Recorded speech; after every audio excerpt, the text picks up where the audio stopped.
Hi guys and welcome back to the Mighty Blues. My name is of course Cameron and welcome back today to another live stream. It is Monday evening. I hope you all are doing well. Hope you all had a fantastic weekend. Loads to talk about today, loads to get into. Everton have been linked with Tottenham Hotspur midfielder Harry Winks and apparently are in talks with Tottenham for said Harry Winks. So we're going to have a discussion about that. Tottenham apparently aren't only interested in Richarlison, but are also interested in Everton midfielder Anthony Gordon and are preparing a package for Everton, which would include both Anthony Gordon and Richarlison moving over to the North London side. We're going to talk a little bit more about Peter Kenyon's consortium and some more rumours and articles that we have read over the last 24, 48 hours or so regarding that potential takeover, where that's up to, what could be involved in that, and what other parties are potentially involved in a takeover of Everton Football Club that are not related to Peter Kenyon's consortium. And we're going to get into a number of other transfer rumours as well. Some rumours regarding Moise Kean that have been floating about. So we're going to get into all of those in today's live stream. I hope you all are doing well. If you are watching live, don't forget to get involved in the comments. As usual with these live streams, the second that I start, the sun decides that it's going to come out and absolutely do me, which is great really, because I've just sat here for 10 minutes and the sun decided to get off, and now I've started talking. It's gone, hey, do you know what, he's talking now, so we'll jump back in there and do his head in. But anyway, a load of transfer rumours to get into today. As I said, we are in that period of the year now where Everton are linked with 35,000 players. There's not much going on the transfer front in regards to solid information. The only sort of transfer that we know of so far, or we can assume we know of so far, is James Tarkowski's move from Burnley to Everton. Now that obviously hasn't been officially announced yet, but if the articles are to be believed that we read over the last couple of weeks or so, Everton are waiting until the 1st of July to officially announce the signing of James Tarkowski due to issues with Burnley. Obviously, the issues towards the end of the season regarding Everton's finances and stuff. And this hasn't really been mentioned, but what I would assume as well is it's quite notable that Everton haven't revealed the new kit yet, or Hummel haven't revealed Everton's new kit for the new season. And the reason I believe that to be, now I might be massively wrong, but the reason I believe that to be is because of the swap from Kazoo to Stake. Obviously, Everton have currently got a deal with Kazoo, and that will end, I believe, at the end of this month, which is on Friday, and then officially the Stake deal will begin on the 1st of July. So it would make sense that Everton aren't able to release any sort of products or merchandise or kits with Stake sponsorship on whilst officially still in contract with Kazoo. So it would make sense that the new kit and the new training gear and stuff would be announced once that deal with Kazoo is officially ended and the deal with Stake has officially begun. And we're not going to announce James Tarkowski in last season's kit, because that would make absolutely no sense whatsoever. So the rumours are that that's a done deal. It's just a case of waiting on the announcement. So we'll wait and see over the next few days or so how that one pans out. Hopefully by this time next week, James Tarkowski will officially be an Everton player. And other than that, Harry Winks seems to be the next name on the transfer list for Frank Lampard and Kevin Thelwell, and we'll talk a little bit more about him as the video goes on. But I want to start the live stream by talking about the latest bit of information that we've had in regards to Everton transfers, and unfortunately, this is in regards to outgoings as opposed to incomings. Which is not really what we want to be hearing or seeing or talking about, but listen, it is what it is, and we're going to speak about it. Now, this come from Alan Myers around about 3 hours ago. Alan Myers, obviously working for Sky Sports now, former used to work for or with Everton Football Club, seen as quite a reliable source, seen as a source that a lot of people listen to and appreciate the information that Alan brings, and he's also a lovely fella as well. Not that that means anything in regards to these rumours, but he's dead sound. And Alan Myers tweeted around about 3 hours ago that Tottenham Hotspur are putting together a package to try and take both Richarlison and Anthony Gordon from Everton. Now, obviously, we've known that We've known that Tottenham have been interested in Richarlison for a number of weeks now. We spoke a couple of weeks ago about Richarlison potentially leaving and you know, what it would mean if he did move to Spurs. I think I remember sitting here and saying that it isn't the biggest surprise that Richarlison would be interested in signing for a team like Tottenham Hotspur. Now, although on the front of it, we all want to believe that Richarlison would never leave Everton for another Premier League club, and we all want to believe that he absolutely loves this football club too much to play in the Premier League for anybody else. The reality of the situation is Tottenham are in a much, much better situation than what Everton are at this current moment. They've got Champions League to offer, which obviously I think is the big selling point for Richarlison, given, you know, let's be honest, he's mentioned speaking about playing in the Champions League and, you know, playing at in the top competitions of football previously. They've also got Antonio Conte to offer as well. Now, we know Richarlison has got a relationship with Frank Lampard.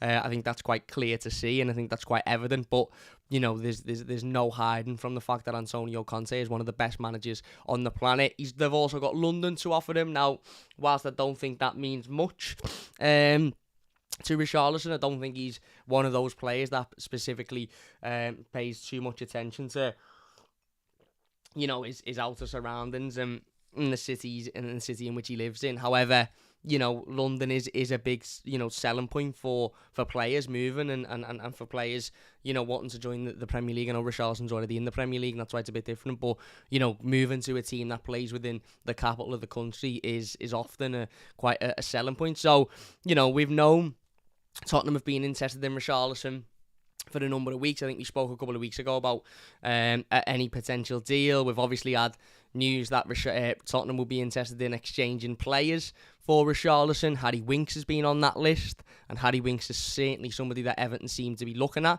Whether or not that is in conjunction with a deal for Richarlison, I suppose we'll wait and see. Lucas Moura's name's been thrown about as well. However, Anthony Gordon's name has now become sort of, you know, the topic of conversation and has now picked up, and that obviously has come from this Alan Myers tweet regarding the situation. We had a couple of tweets from, you know, other journalists and stuff post that. Alan Myers himself tweeted again that his understanding is that Everton have zero interest in entertaining any double bid for Anthony Gordon and Richarlison from any club. And the Bobble as well also said Everton are yet to receive any contact from any club for Anthony Gordon. As previously stated, every player has its price, same with most clubs, but Everton are not concerned about losing Anthony Gordon this summer. So as I'm sure you will have known, and if you're on Twitter and you're on social media over the last couple of hours or so, it's been quite the stress fest. And that's understandable because we've all sort of, I think, come to this, you know, realisation, I think it'd be the word that I would say, that it's very unlikely that Richarlison will remain an Everton player come the end of this summer transfer window. Now, I know there's no deal in place. I know Everton are still yet to officially receive a bid. And I know there's still a long way to go before the transfer is done. Everton will have to receive a bid that they agree and accept to. Richarlison will have to agree terms, and ultimately, we still don't fully know whether Richarlison's made this decision or not. You know, we're working off the assumption that he wants to leave Everton, and, you know, that's it. That's final. Fabrizio Romano did tweet yesterday that Richarlison would be open to a move to Spurs, and various other journalists, including Fabrizio Romano, have said that Richarlison's team have had contact with Spurs over a potential move. So that the assumption coming from that is that, you know, Richie would be up for the move and would be up for leaving the football club, and I think we've all sort of come to the realisation that that may be the case, and that, you know, unfortunately we may be playing our football next season without Richarlison in and around the team. But then as soon as you throw Anthony Gordon's name in the hat, it all just kicks off, doesn't it? You know, Anthony Gordon is obviously a fan favourite, obviously a player that, you know, has greatly improved over the last 12 months or so. Broke into the team really last season. I know he had a couple of appearances under Carlo Ancelotti where he was coming off the bench here and there and making an impact. I remember him really breaking into the team during that season where we come back after COVID. He obviously then had a number of appearances the season after, went out on loan, didn't quite work for him, and then last season was really his breakthrough season. And you know, I think Everton's lack of transfer activity last summer and inability to spend any real money last summer, only being able to bring in Andros Townsend and Amari Gray in those positions, I think that helped Anthony Gordon, because it almost gave Rafa Benitez no choice but to pick him, no choice but to give him game time, and obviously he blossomed from that. And, you know, whilst he's not the perfect footballer, and whilst he's still got a long way to go, and whilst he's still got a lot of improvement to do in regards to his final product and his decision making, he is a pivotal member of this team now. His desire, his effort, his work rate, but also his quality, his first touch, his ability to take players on, his fearlessness, which is something that I greatly appreciate and understand the importance of within this Everton team, because I don't really think we have many players that are fearless. I don't really think we have many players that get their head down and just think, you know what, I'm gonna break this, I'm gonna get this ball forward, I'm gonna take this player on, I'm gonna attack, I'm gonna try and create something, I'm gonna try and make something happen here. Amari Gray started the season doing it, but then tailed off. And Anthony Gordon last season almost reminded me of Ross Barkley in the 2013-14 season, where every time he got the ball, you just sort of knew, right, he could make something happen here.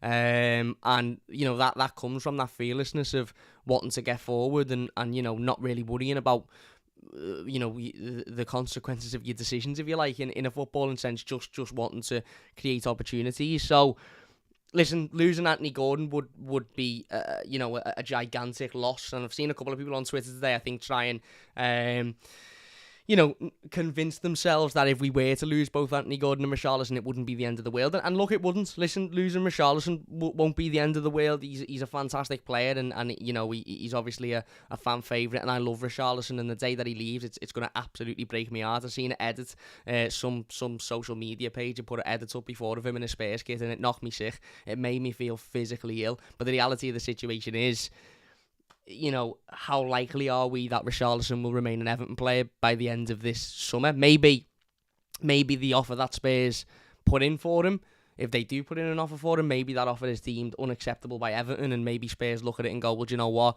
There's other players there. There's Rafinha, or there's, you know, a couple of other names that they could go for, and you know, they walk away from the Richarlison deal, and maybe Richarlison then goes, do you know what?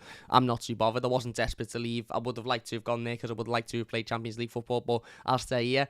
As I said, there's a lot of variables to go on here, but losing both Anthony Gordon and Richarlison would be a disaster. Now, listen, for me, I think what the Bobble says in his tweet is absolutely right. Every player has their price, and if Spurs want to give us 120 million plus for the both of them, then can we really, as a football club, given the financial situation we're in, turn now that type of money down? Or alternatively, they could give us Kane, Kulevetsky and Son and 20 million. And you know, that'll work as well. But the reality of the situation is, a lot of the rumours at the moment surrounding package deals or swap deals or any of this nonsense, the names that are being mentioned in exchange for Richarlison alone, never mind Richarlison and Anthony Gordon, are, let's be honest, not very exciting. We'll talk about Harry Winks as a separate issue a little bit later on in the or a separate topic, not issue, a separate topic, a little bit later on in the live stream, because obviously there's rumours that Everton are interested in bringing him in. You know, the Athletic have put a report out there saying Everton are in talks with Tottenham for Harry Winks. However, they've said it's separate to the situation with Richarlison. But Lucas Moura is another name that has been mentioned. I don't mind him. I think he's all right. If you were to say to me now, can Everton lose Anthony Gordon and Richarlison this summer, and in that deal, you know, you might get 20 odd million pounds and you get Lucas Moura and Harry Winks, I'd be absolutely furious with that deal, to be perfectly honest with you. Firstly, because I'm not a massive fan of Harry Winks, and we'll talk more about that later. But also, he's not a winger. He's not a goal scorer. And secondly, Lucas Moura isn't anywhere near as consistent enough as, you know, what Richarlison is, and obviously hasn't got the potential or the age on his side that Anthony Gordon has as well. So, it's interesting. It's interesting. I don't blame Tottenham for being interested in Anthony Gordon. I really, really don't. I don't think we'll lose Anthony Gordon this summer. I don't. So maybe, look, I've seen somebody before, and listen, I know a lot of people will debunk this and say, oh, it's a conspiracy theory and it's nonsense and this, that and the other. But I've seen a couple of people before say, well, you know, if Spurs are seemingly interested in both Richarlison and Anthony Gordon, and that is the way in which the media present the situation, and ultimately at the end of this transfer window, Everton end up losing Richarlison but keeping Anthony Gordon, does that then sort of soften the blow for Evertonians? Is it almost like, well, okay, we lost Richarlison because that was pretty inevitable, but we managed to keep hold of Anthony Gordon, and does that then soften the blow but leaves us with a couple of weeks of pure sheer panic, thinking that we might lose Anthony Gordon as well? Listen, as I said, I love Anthony Gordon, and the saying is right, everybody does have their price, and if somebody wants us to give us stupid money for any of the players, then I think we'd be silly to not consider it, especially given our financial situation. But Anthony Gordon is high on the list of players, I'd say probably within the top 2 that I don't think Everton should be even entertaining letting go. And the other one is Jordan Pickford, in my opinion. And yes, you could say Richarlison. Yes, you could say Dominic Calvert-Lewin. But Jordan Pickford, because I think it'll be ridiculously difficult to find the goalkeeper at his standard. And Anthony Gordon, because whilst he mightn't be the final product, he's raw. He's, as I said, he's got that fearlessness. He's clearly talented, and he's got room to improve. And I think he's a player that could flourish under Frank Lampard. And if we lose that, it's very, very difficult to replace that rawness, and it's very difficult to replace that heart as well.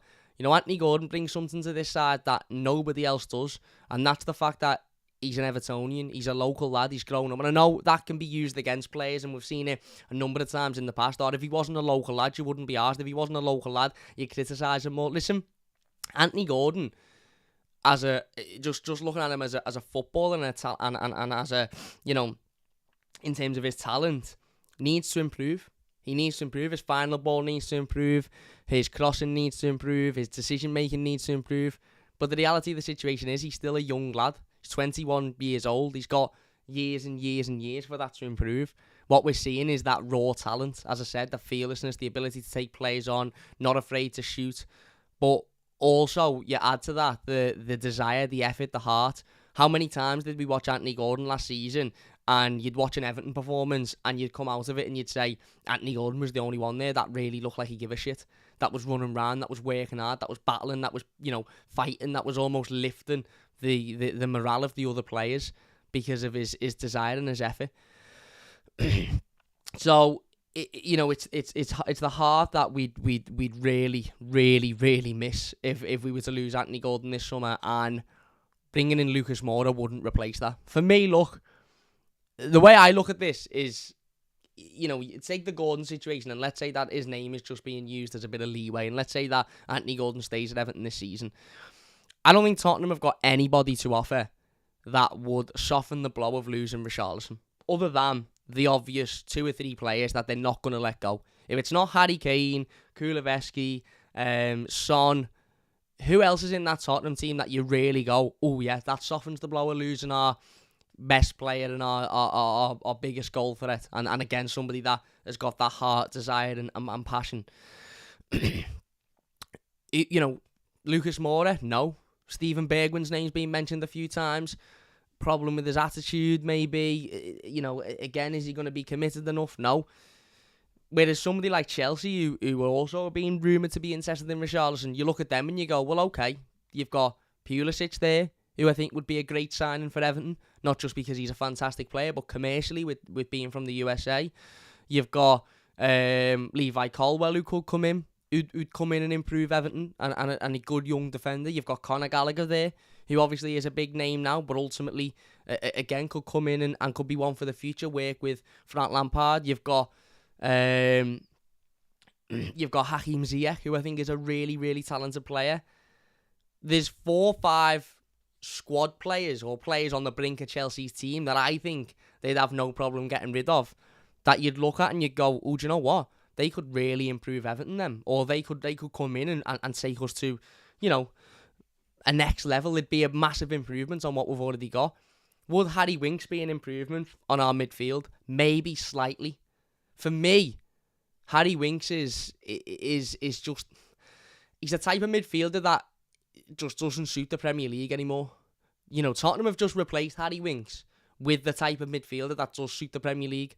An athletic, hard worker who's got absolute energy to burn, will run round consistently, can score goals, can assist goals, breaks the play up brilliantly, physical, quick, athletic, strong.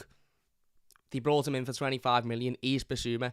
He is exactly the profile of midfielder that Everton should be looking at bringing in this summer. Exactly the profile of midfielder that Everton should be looking at bringing in. The same profile as an Idrissa Gueye, similar to Abdoulaye Doucouré, Ibrahim Sangare, Boubacar Kamara, I think is just signed for Leicester, has he? That type of profile. Kante is the same. Fabinho's the same. That's what you need now. Fast, pacey, physical players in the middle of your park. Not sluggish, good footballers, but ultimately players that are going to get overrun, because we've got enough of them. Andre Gomez is probably a wonderful footballer if you give him a ball and you say, impress me on his own on a football pitch with nobody around him. Andre Gomez would probably look like Pirlo in the Italian league, because it's slow. He'll have all the time on the ball, all the space, all the time to make decisions. In the Premier League, you don't have that time. There's somebody on your arse within seconds, absolute seconds. And because of that, Andre Gomez is completely ineffective. And in terms of a footballer, is an absolute waste of time in this Everton team. Let's have it right. As bad as that might sound, and he might be a lovely fella, he's a complete waste of time in this Everton team, because his style doesn't suit the Premier League. Because that style of footballer is being sort of washed out of the Premier League over the last 4, 5, 6 years, where you can't just be a good footballer. You need to be pacey to be in a midfield. You need to be athletic. You need to be fast. You need to have the stamina. You need to have the ability to get about the pitch, consistently. Has Harry Winks got that? I don't think he has. He might be a decent passer of the ball. He might be a bit of a Rottweiler. He might be a bit of a dog. Same as Alan. He's a bit of a dog. And when he has a great game, he's brilliant. But when Abdoulaye Doucouré isn't absolutely at the top of his game, sometimes Alan can look woeful. And I fear that would be the same with Harry Winks. So, if I'm Everton, any package deal that Tottenham are looking to try and give us, or try and approach us with for Richarlison, never mind for both Richarlison and Anthony Gordon, I'd be sending the package, and I'd be doing what certain delivery services do in the UK, and I'd be volleying it over the fence and saying, see you later, mate, get to fuck with your package. I'd be putting the phone down, or if they were in the room, I'd be saying, there's the door, go out of it, you can take a suite on your way out, but see you later. Now, if Tottenham are really interested in Richarlison, for me, it's got to be hard cash. It simply has to be hard cash. It can't be any of this, we'll give you this play, we'll give you that. Because as I said, Tottenham have got nobody to offer without cash that could sort of make sense for me. Other than 2 or 3 that they're obviously not going to get rid of. They've got no fringe players that you look at and go, actually, do you know what? Him and 20 million, and I wouldn't mind it. Harry Winks and what? 30 million for Richarlison? That's basically just 30 million for Richarlison, which is criminally low. Because Harry Winks is, whether they think he's valued at 20 odd million or not, he isn't.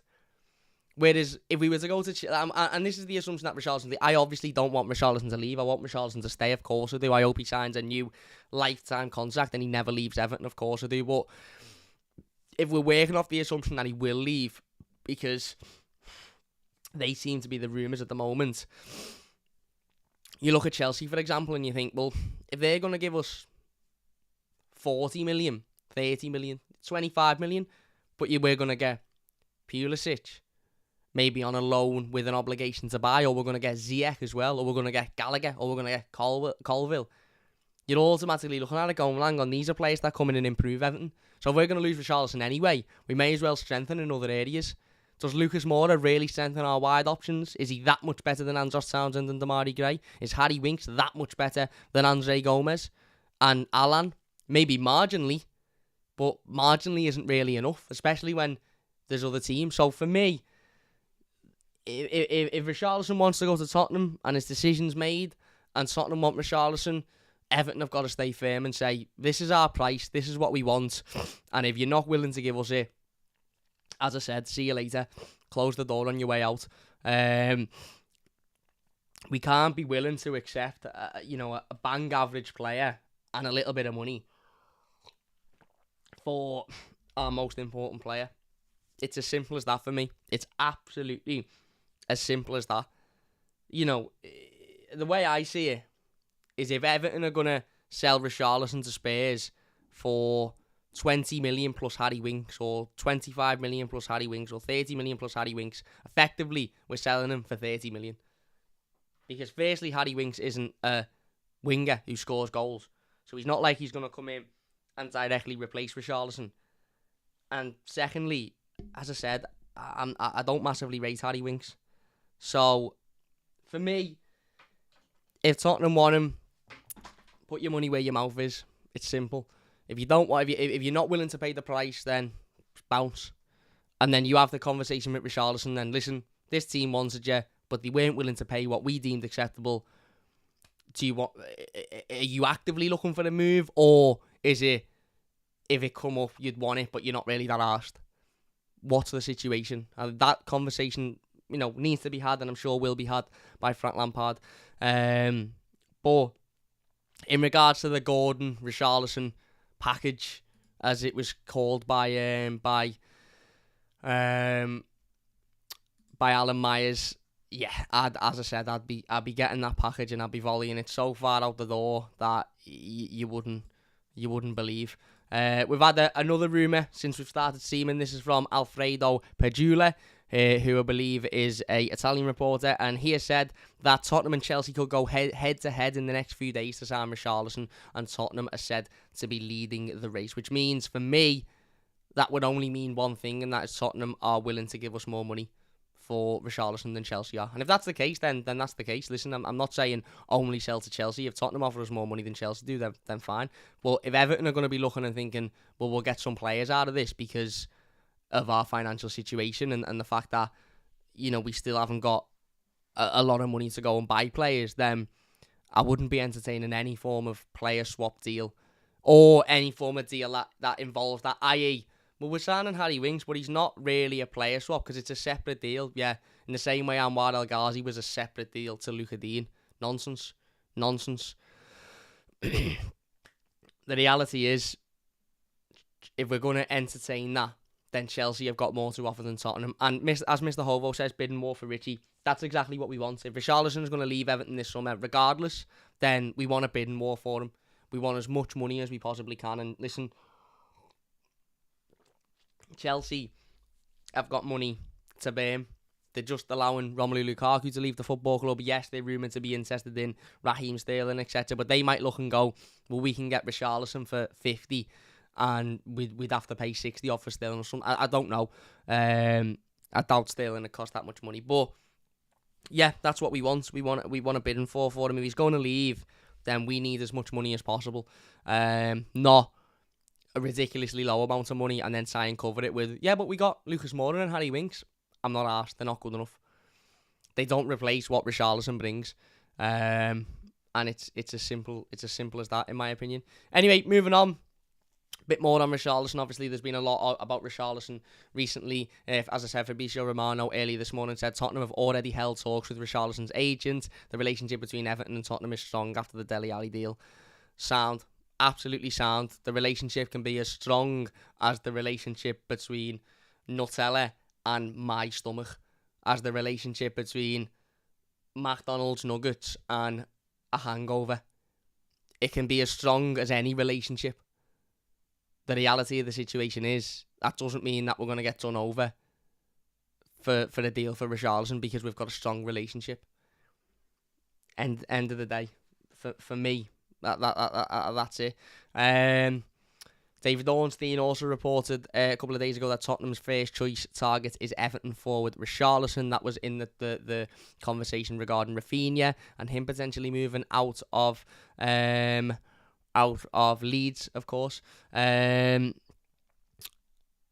Yeah, we will go on to talk about Harry Winks, but before we do that, the Times had a report last night which said that Christian Eriksen is considering a contract offer from Everton. He also has offers from Newcastle United and Leicester City. Now, this is interesting, because we spoke about Christian Eriksen a couple of weeks ago, and we spoke about whether or not I'd have him at Everton, and for me, I was quite conflicted in my opinions on Christian Eriksen and whether or not I'd take him at Everton Football Club.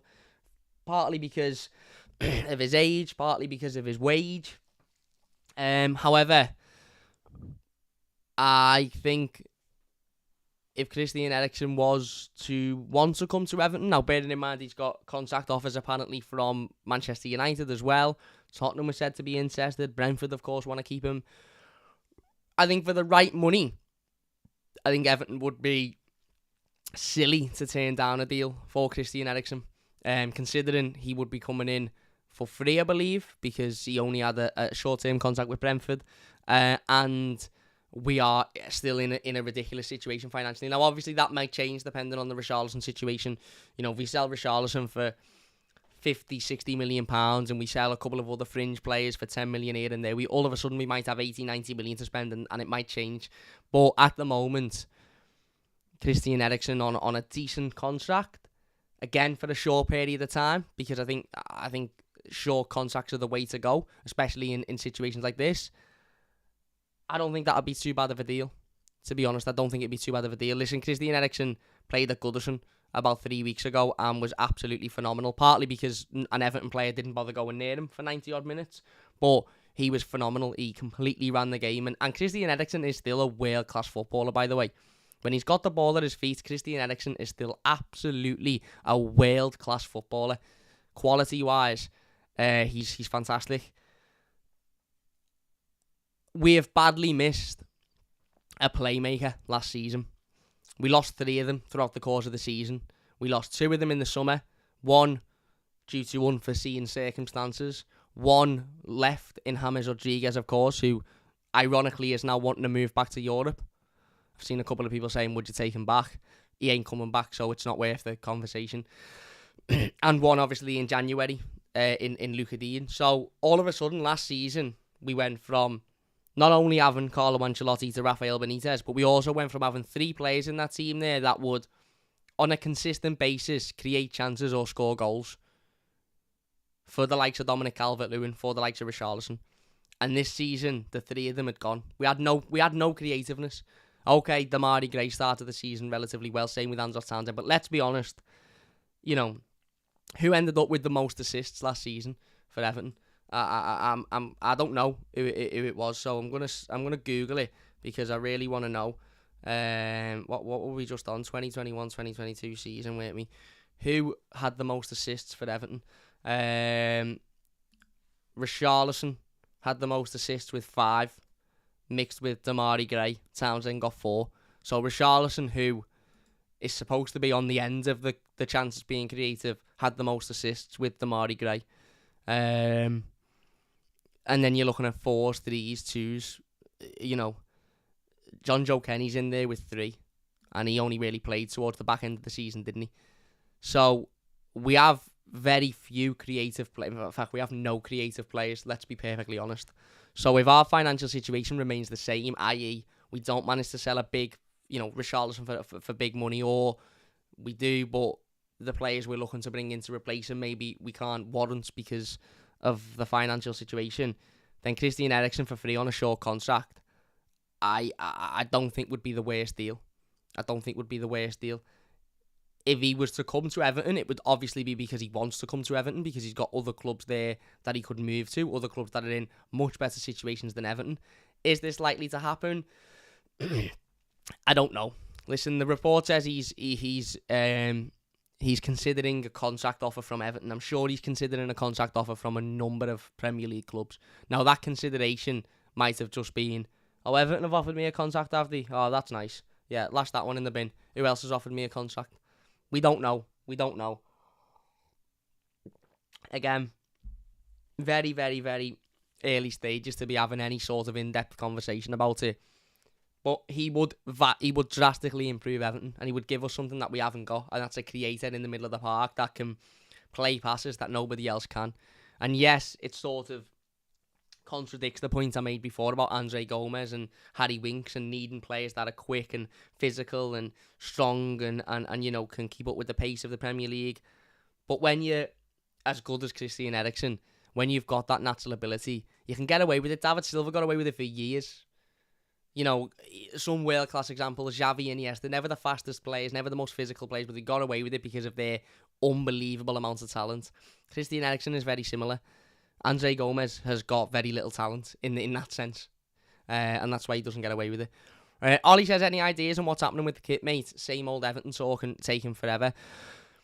As I said, my guess would be the reason we haven't heard anything or seen anything is because the deal with Kazoo is still ongoing, I believe, until the end of this month, which is in a couple of days, Thursday, Friday, whenever it is. And then the deal with Stake starts. So given Everton's situation at the moment, with Burnley complaining about our finances and stuff, and Leeds complaining about our finances of the Premier League, although I think Leeds are probably not that arsed anymore, ironically. I think Everton are probably trying to do everything as sensible and as to the paper, as to the letter of the law as possible. And that might mean that we don't officially announce the new kit until the Kazoo deal is officially ended, because obviously we've got a new deal with Stake. In which case, I would assume, and I don't know anything, by the way, before anybody says, oh, Cameron from the Mighty Blues said this, or Cam said this, I don't know anything. I've heard nothing from the club. I've heard nothing from anybody. I'm purely guessing. But my guess would be that by the end of this week, we will have at least been given a teaser to when the kit will be announced. If not, we'll have seen the kit by the end of this week. That's a guess.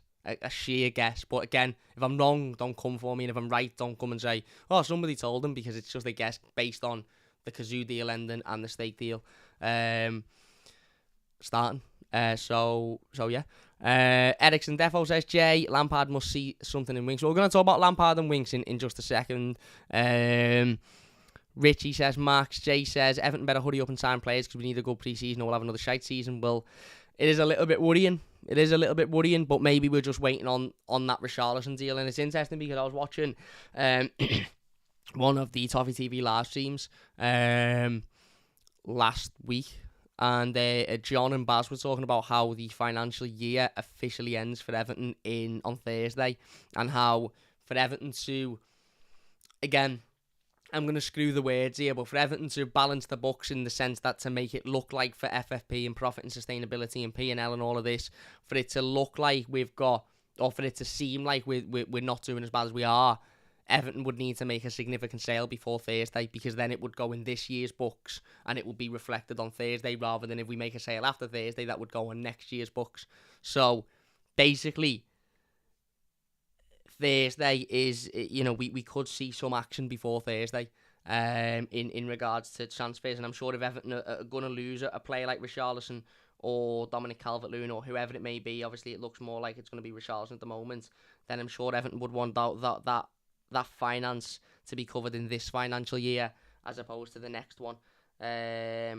So I'm not saying that means we'll lose Richarlison before Thursday, because obviously if there's no bid, then there's no situation. But it certainly is interesting. Do you have to get the sponsorship on the front of the shirt? Says Jay Dunn. I don't believe you can buy a shirt without the sponsorship on, unless you obviously a child shirt, which in which case I would assume that the children's shirts will not have the sponsorship on because it's a gambling sponsorship. Sky Sports said that Everton said Richie and Anthony are not for sale. Well, Alan Meyer said that Everton are not interested in a package deal for the two players from any club. Didn't specifically say that they wouldn't be for sale individually. But listen, Everton apparently have said that they're not concerned about losing Anthony Gordon this summer. But Everton also, which is right, by the way, I just want to come out and say it's absolutely right for Everton to say every player has got his price, because they do. Look at the season we've just been through. I know we love Anthony Gordon. I know we love Richarlison. I know we love Jordan Pickford. But let's not forget the season we've just been through. Every one of these players should have a price. Now, whether there's certain players that we don't want to get rid of, or we don't really want to lose, or we'd be sad seeing go, that's a different circumstance. Every one of those players has got a price. If somebody wants to offer you 80 million for Anthony Gordon, which would never happen and is wildly beyond the mark, but Everton would be silly, in my opinion, to not sell Anthony Gordon for 80 million. Everton would be silly to not sell any of those players in that team for 80 million quid individually, because of the situation that we're in and because of football. That's football. We're not really in a position to go, we're winning everything, so we'll just keep this player or we'll keep that player.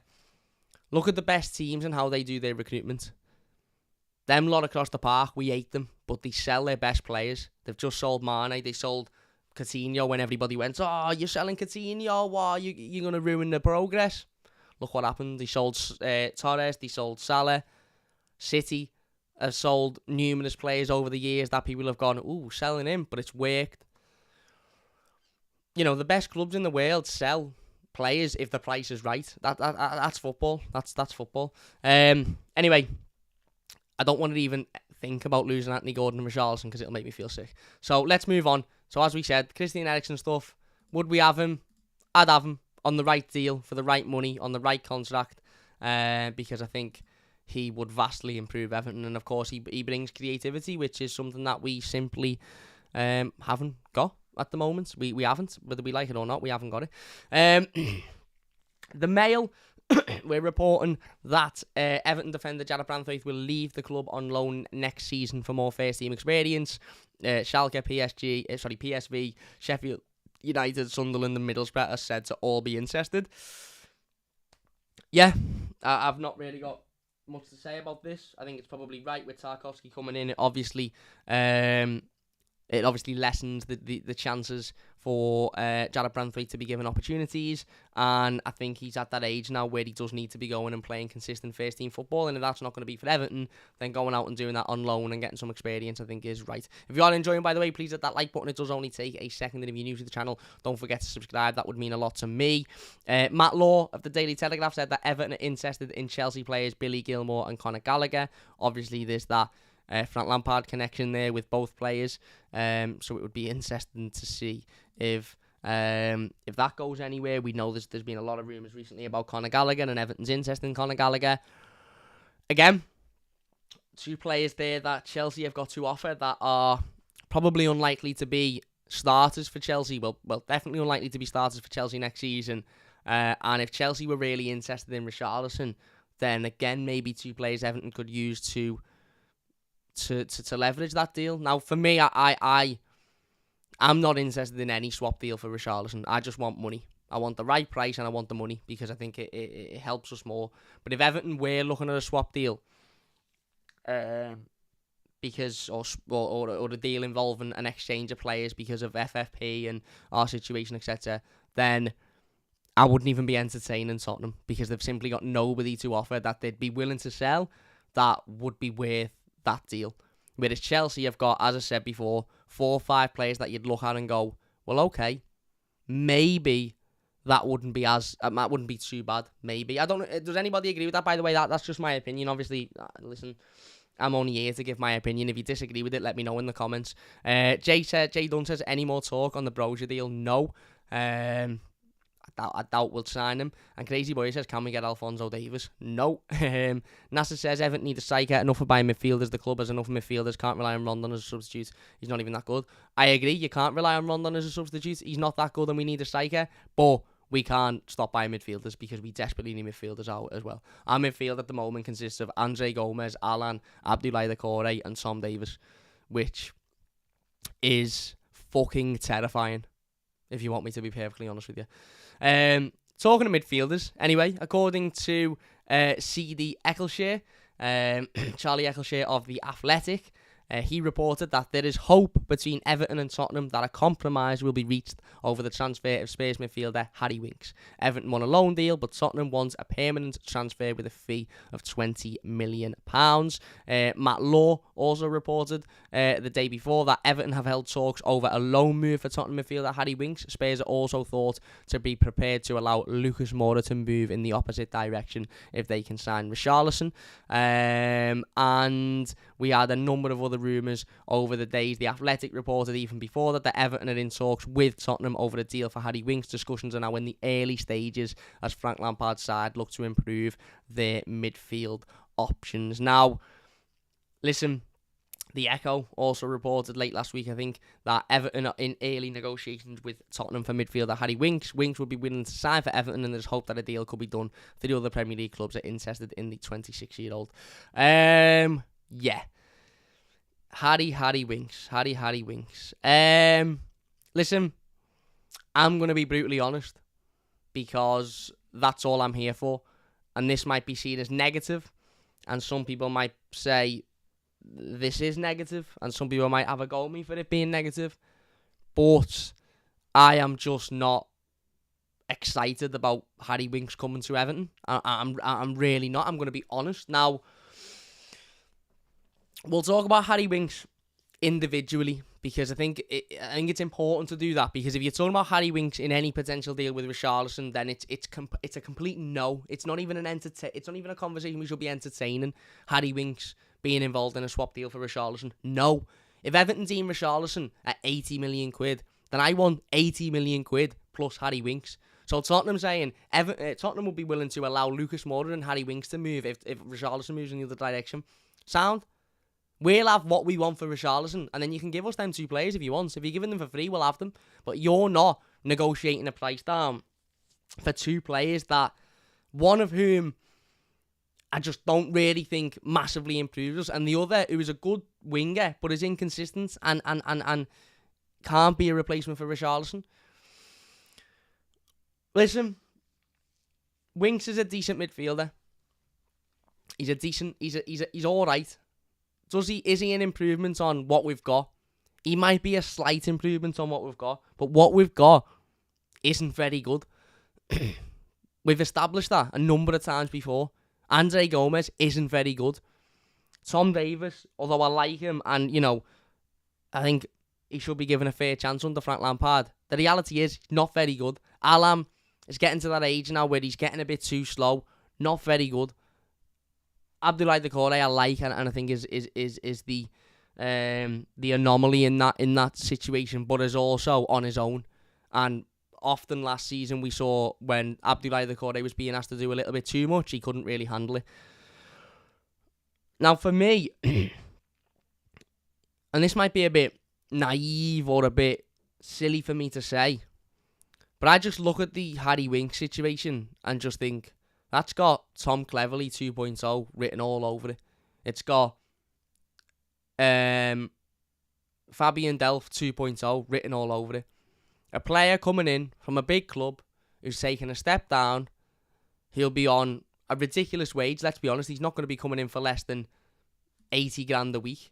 Now, okay, he's got Dele Alli here, who's is one of his friends from Tottenham. Whether Dele Alli will be here or not by the end of this transfer window, and we'll wait and see, because there's rumours that Dele Alli will leave the football club as well. But again, we'll wait and see on that one. So, he is 26 years old, so he's not particularly young.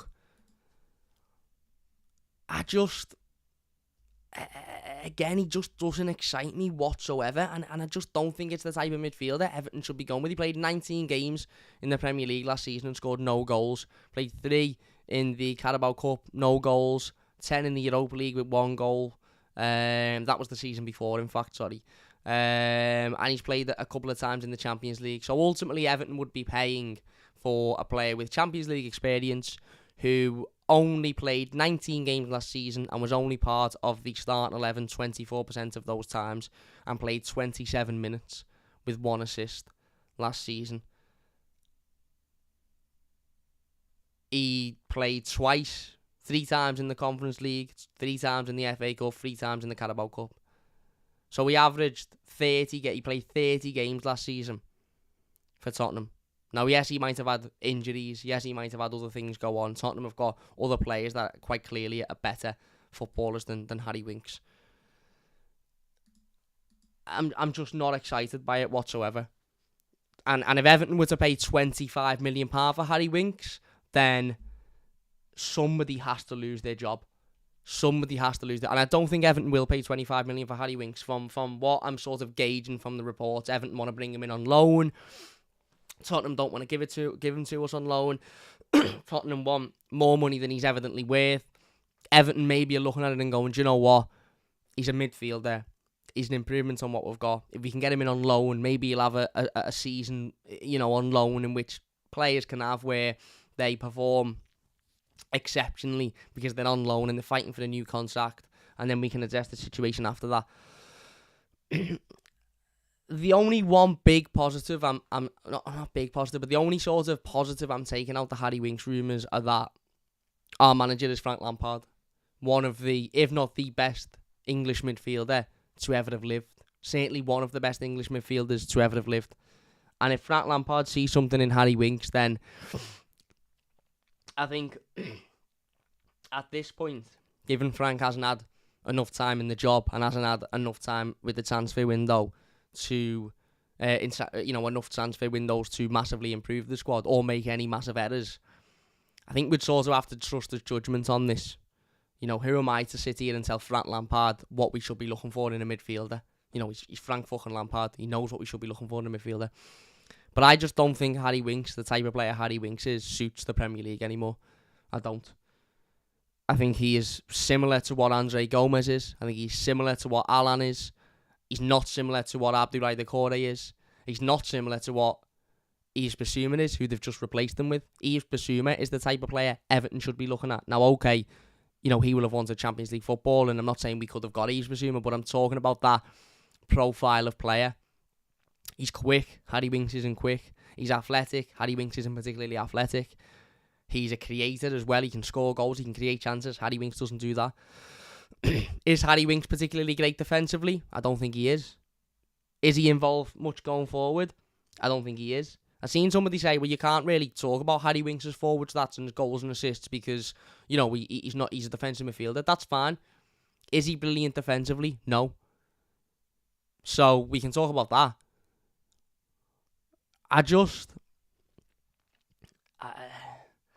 It just doesn't inspire me. And listen, maybe we've got to come to the realisation that because of our financial situation and because of the position that we're in, maybe we have to come to the realisation that the signings we're going to make aren't going to be very inspiring. And to be fair, they weren't last season. I remember sitting here and saying Andros Townsend isn't very inspiring. He's a top professional and he's a hard worker and he's a grafter and he's got quality, but he's not inspiring. I remember sitting here and saying Damari Gray is not particularly inspiring. And to be fair to the two of them, they had decent seasons, I would say. Damari Gray had an unbelievable start and then tailed off massively towards the end of the season. And similar with Andros Townsend, to be fair, Andros got an injury as well. And Andros has done an interview today with TalkSport in which he spoke quite openly about last season, and he even referred to the Everton team as being mentally broken when Frank Lampard took over, which I thought was very interesting to hear. Especially considering there's some pundits that still remain blatantly in their point that Rafa Benitez shouldn't have been sacked, but anyway, that's a different point. But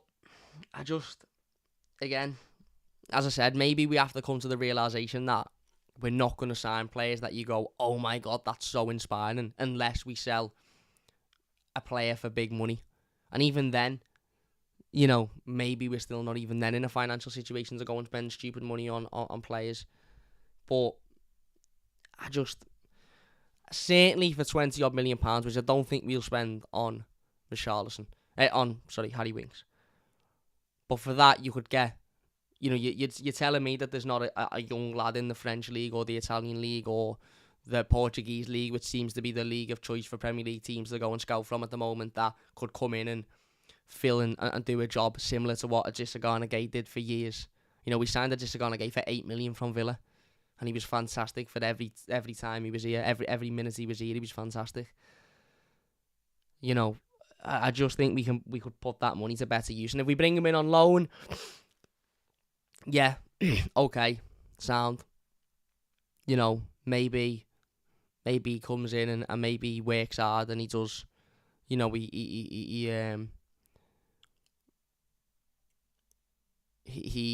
does a job. But let's not forget Andre Gomez coming on loan, done a job, and then we signed him permanently, and from then he's been shit. And I know some people say, well, he had an injury. He did have an injury, but even before the injury he was shite, let's be honest. Nazar says Gray is inspiring. No, I'm saying at the time when we signed him, it wasn't a massively inspiring signing, wasn't it? Considering 3 weeks before, a month before, we all thought, right, we're going to go and sign this player, that player, the other player, and we're going to be a Champions League team next season with Carlo Ancelotti. All of a sudden, we went from bringing in wingers for £1.5 million. It wasn't an inspiring time, and maybe that's something we're going to have to accept for this summer as well. But I just don't get excited by Harry Winks. I don't. And part of the reason is because I don't know whether Harry Winks' attitude will be what it needs to be. We've just gotten rid of a player who we brought in from a team that were serial winners. A player who was a serial winner. And his attitude for 3 years absolutely fucking stunk. Absolutely stunk. And we've only just managed to get rid of him after giving him a massive contract for that period of time. Is Harry Winks going to come in and have the right attitude? Now, you might say, well, maybe because he's an English midfielder. There's a World Cup coming up. He'll want to get in that squad. He's working under Frank Lampard. He's 26. He'll want to come in and revitalise his career. A little bit like Dele Alli. But can we really afford to have another one of those players when we've just managed to scrape survival from relegation? I'd rather go out and buy a 20, 21-year-old who has got an immense amount of quality. Wouldn't cost anywhere near as much. Maybe as a bit of a hidden gem. Maybe as a bit of a raw talent. But somebody that you can look at and go, do you know what? They're the profile of midfield that Everton should be looking at. But as I said, maybe that's a bit too much to ask. I'm just not particularly excited by it. And you can throw all the stats at me you want. And I know people will, but his passing stats are better than this player, and his tackling stats are better than this player, and his this stats and his that stats. And I've seen some people clip up one of his performances a couple of years ago and said, look at how amazing he was in this game.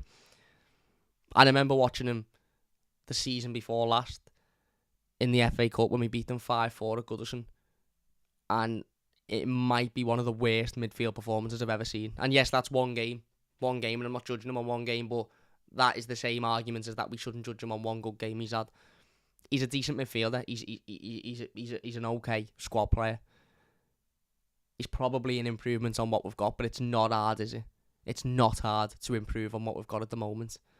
And he just isn't, I don't know, it's just not particularly inspiring for me. It just doesn't particularly inspire me. £20 million would be a disgrace, an absolute disgrace. Bring him in on loan, and I don't think we can really sit here and moan because he's not costing anything, and he's either going to come in and do well, and then we address the situation in the future, or he's going to come in, be absolutely shite, and he goes back. But yeah, again, just doesn't particularly inspire me. This deal or this rumour. But who am I to know? Listen, if he comes in, I'll get behind him. Of course I will, because he'll be an Everton player, and I think as with any Everton player, he deserves he deserves the support, and he deserves the backing. And I'll happily sit here in a year's time and say, fucking hell, what a signing that was. He was absolutely amazing last season. I'm not going to sit here and say it after 2 games. If we do sign him and he has a good couple of games of the season, I'm not going to sit here and go, oh my God, he's unbelievable. I say that. I'll probably do an instant match reaction and say he's the best midfielder ever. But if he has a good, solid season where he's consistent and is consistently good and he's a clear improvement on what we've got, then I'll happily sit here with me eye wiped. But I don't know. I just don't. And it's not even a case of, well, we can't afford anyone better. I just think there's players out there that haven't got the name Harry Winks has got. You know, he's got a massive name. He's played in the Champions League final. He's played at international level. He's played for Tottenham, who obviously are a club that are very much in the spotlight and have been for the last few years. Come through at Tottenham, so that's a talking point as well. I just think there's other players that haven't got the name that would be more suited to what we need in midfield than Harry Winks. So it's not a case of, well, you can't go and buy better players because of the position that you're in or the finances that you're in. Because when we signed Adesina Gay, there were more high-profile players out there, but we went and signed Adesina Gay. You know, Pep Guardiola has just gone out and bought Calvin Phillips, who is a high-profile player, of course he is, but is he as good as Declan Rice? No. Is he as good as a couple of other players that are about at the moment? No. So why didn't City just go and buy them? Well, it's obvious that Pep Guardiola sees something in Calvin Phillips. So, yeah, again, listen, if he becomes an Everton player, I'll get behind him. And as I said, I'll happily have my eye wiped if he turns out to be brilliant. But I'm just not particularly impressed with it. See, AZ Images says Winks plus 30 million for Richarlison. I'll take that. That's because you're a Spurs fan, mate. That's because you're a Spurs fan. I'd take Winks plus 80 million for Richarlison. Because, as I said before, Harry Winks coming to Everton shouldn't take any money off Richarlison going to Tottenham or any other club. Because, firstly, Harry Winks doesn't replace Richarlison. He's not a goal scorer. Doesn't replace the goals that he brings, and he's unlikely to replace the heart and desire that Richarlison brings as well. And B, as I said, he's maybe a minor improvement. Maybe a minor improvement on what we've got at the moment. But Tottenham have got... the reality of the situation is Tottenham have got nobody to offer that can take that price down for Richarlison, in my opinion. Nobody. Is Lucas Moura a decent player? Yeah, he's decent. Yeah, but maybe he'll knock 5 million off the Richarlison deal. You know, if Tottenham were to sell Lucas Moura now, how much... There's fucking shit everywhere in my room, and I don't know where it's coming from. Pardon me for my language. If Tottenham were to sell Lucas Moura now, how much would they get for him? It's as simple as that. If Tottenham were to sell Harry Winks now, how much would they get for him? As I said, if Everton are looking to do a swap deal, then I'm going straight to Chelsea and saying, listen, we want him, and him. You want him, let's talk. Tottenham, strictly money for me, strictly money. So yeah, listen, Harry Winks comes in. I'll get behind him. It's not very inspiring, but we'll see what happens. Kev says, Winks, just keep him. Come on, you Blues says, Winks, much more or less. I would say, forget Winks, take all the cash would make more sense, of course. I personally can't complain about the Winks deal, says Nazir. Is right, calm lad, says Liam. Nazir says, Winks still young and can do whatever. He's 26. He's not young, he's 26. He's not old by any sense of the imagination, but he's not. It's not like you're looking at him going, oh, he's got potential. Has he? Or would he have already showed it by now? Come on, you Blues says, with the FFP shit, don't put your transfer expectations up. We'll lose Richie and shit mediocre players in return. It never changes. Loser mentality from management. The Bike Squad says to let Gordon leave would be utter madness if the club want to build. Just because you've got Conte till he spits his dummy out, says Jay Dunn. Crazy Boy says we have many striker players available. I don't know who you support, mate, so I don't know where to go from that. If you're a Tottenham fan, that's sound. We'll have Son and Kane, and then you can have Richarlison for 20 million. Sound. No here says would rather do a swap deal with Chelsea, but realistically the swap deal for them is Billy Gilmour. I can't see them wanting to swap Gallagher or Brozier. But it's not just Billy Gilmour though, is there? There's other players there that I think if you approach Chelsea with, they wouldn't mind getting rid of. Pulisic is one of them. You know, if Chelsea are bringing in Richarlison, they've got Sterling, they've got Werner, they've got Havertz, they've got Mount. They're looking at Pulisic and thinking, where'd you get in here? Everton looking at Pulisic going, good quality player. Pulisic is looking going, I've got a World Cup coming up, I want to play footy. So I think Chelsea have got 4 or 5 players that would massively improve Everton. I don't think Tottenham have got any other than the ones that they obviously won't sell. Everton can't afford anyone other than an experienced Premier League player. Your position means you can't afford the risk of an unknown. Harry Winks is an unknown.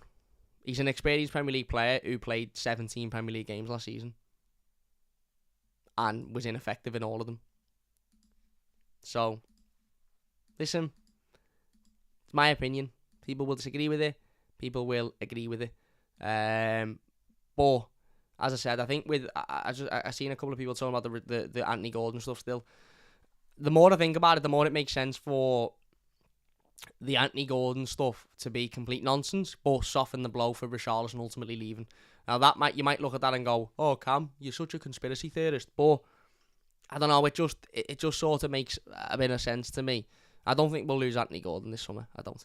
Anyway, let's move on to talking about a potential takeover because that's been happening over the last couple of weeks or so, and we haven't spoke about it for a bit. So, according to The Athletic, the Peter Kenyon-led American consortium negotiating to buy Everton believe their bid is progressing positively after touring Finch Farm and Bramley-Moore Dock. The exclusivity deal agreed with Managerial is close to expiring, but there is hope that a deal can be concluded that sees the Kenyon consortium become the majority shareholders within weeks.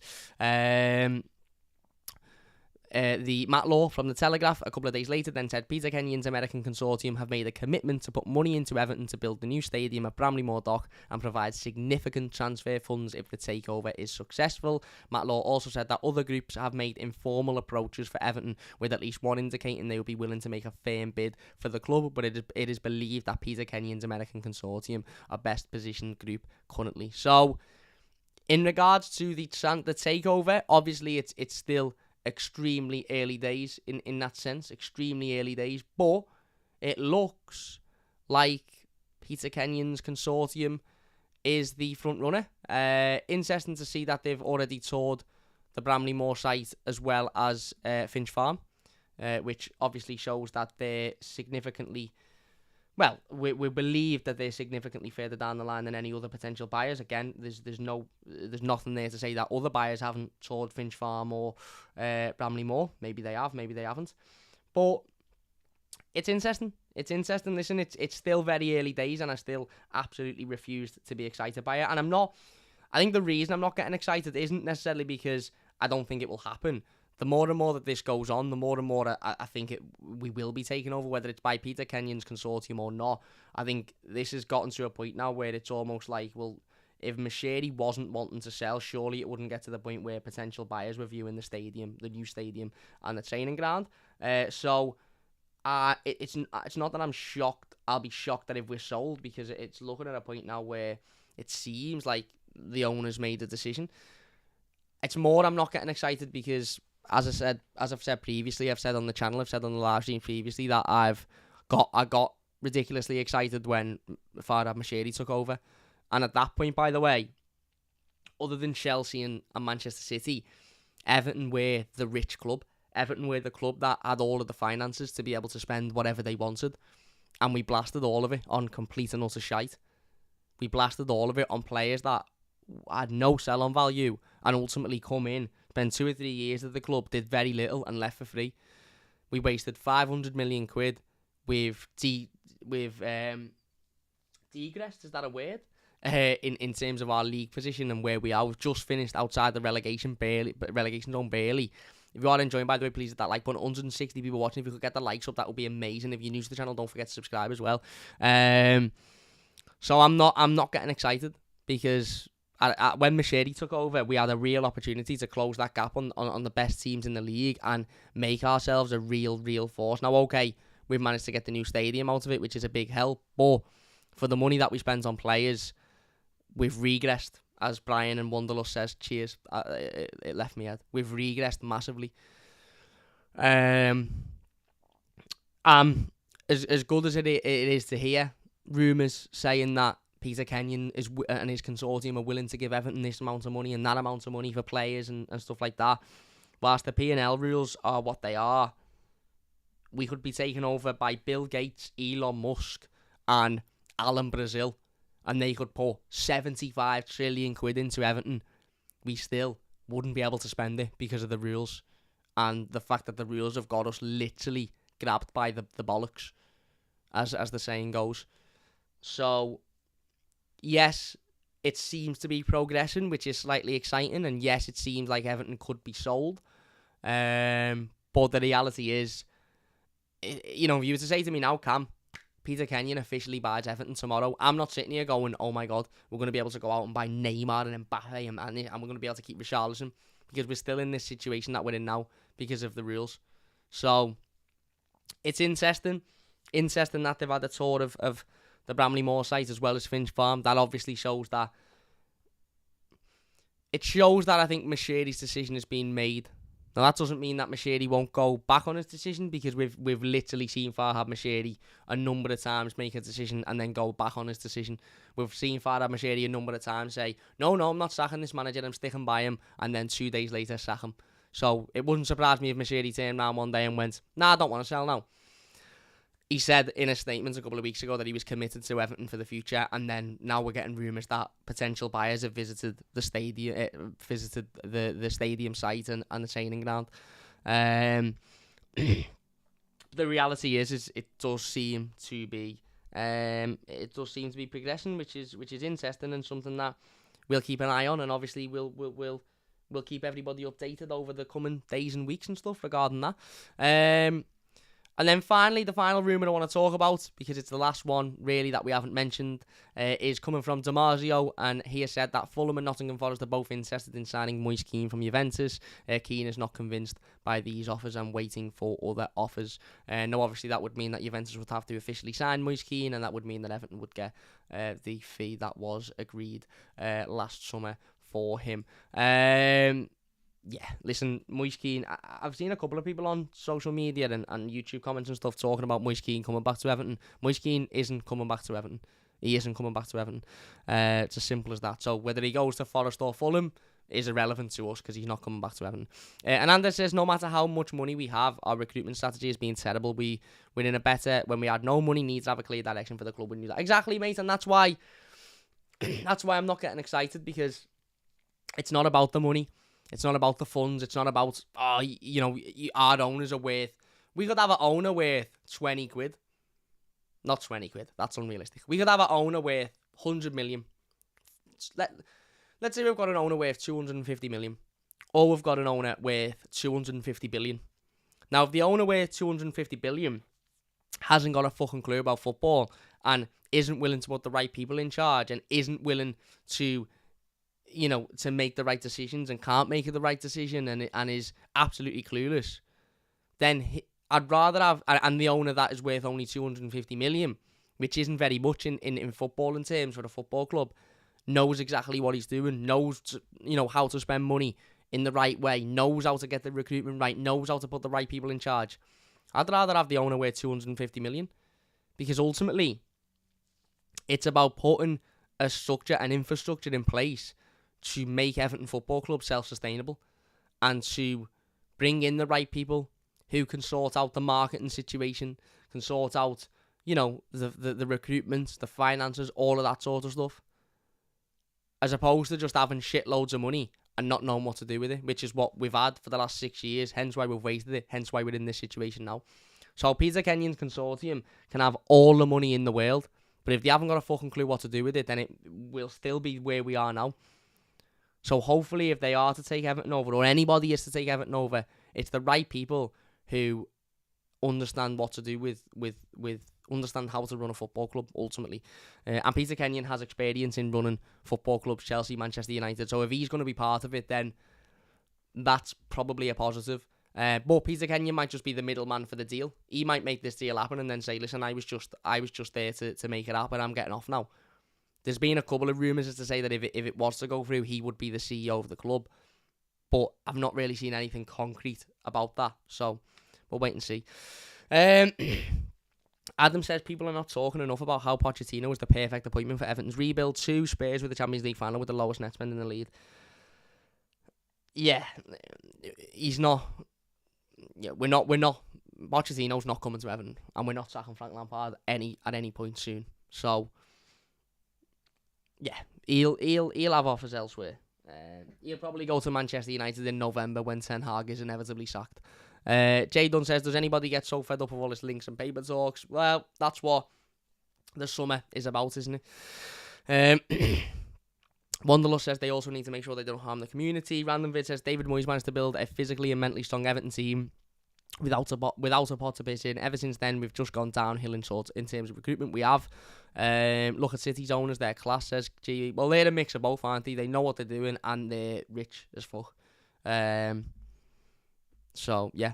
Philip says, I have a question for you. How can Newcastle spend so much after being taken over, just like Man City when they were taken over? I asked that because I'm a rival fan. Because Newcastle can't spend £600 million this summer. They can spend a lot of money because their financial situation isn't too bad because they've had years of not spending any money. But if they spend 200 million this summer, 200 million next summer, it will catch up with them. It will catch up with them. Eriksen's available as a free transfer. Yeah, we just talked about him. Winks his quality. Enjoy him, says Big Boss Man. Yeah, not convinced, mate. Not convinced. But yeah, listen. We'll wait and see. Anyway, look, I am going to finish it there then. If you have enjoyed this live stream, please do leave a like. Massive thank you to everybody for getting involved in the live comments as per usual. I really do appreciate it. If you're watching as a YouTube video, leave your thoughts down below and we'll get involved with as many of them as we can. We'll be back over the next couple of days with the latest news, information, rumours, transfers, all of that sort of stuff. Whether we have more about the Peter Kenyon consortium, whether we have more about Harry Winks, whether we have more about Richarlison and Anthony Gordon, we'll be back to talk about it. And also, we are going to do a keep sell video as well because I think it needs to be done. To be honest, it needs to be done. But anyway, big thank you all for watching. If you have enjoyed this one, please hit that like button. Nice one, Cam. Take care. Everyone says Semi. Cheers, my mate. Really appreciate it. If you're new to the channel, don't forget to subscribe as well. That would be absolutely unbelievable. And yeah, let's wait and see what happens on the transfer front. But for me, I think Thursday could be a big day. But we'll wait and see. Big thank you all for watching. If you've enjoyed it, leave a like, subscribe if you're new, and we'll see you after.